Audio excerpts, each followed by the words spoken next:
Даже я в молодости в кино ходили, такие военные фильмы показывали, здесь очень хорошо было в центре. Кинотеатр «Победа», Дом офицеров, а теперь будет татарский театр юного зрителя. Для директора казанского ТЮЗа Мансура Ермеева 60-летнее здание почти родное. За обновлением будущего театра следит тщательно, чтобы было сделано пусть не быстро, зато качественно.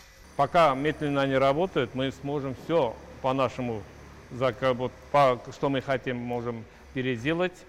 Они уже делают более качественно. Если быстро-быстро бы сделали, у нас крышу не поменяли, новые вот эти квадратные метры не добавились бы, электричество не добавилось.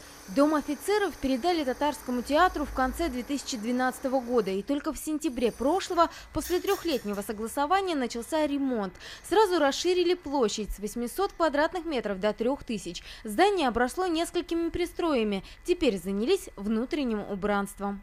Почти 60 лет в этом зале показывали кино, а теперь вот будут театральные постановки. Сейчас ремонт в самом разгаре. В первую очередь расширили сцену практически в 3 раза. Актерам все-таки для игры нужен простор. Также меняют потолок, пол и даже стены приобретут театральные стандарты.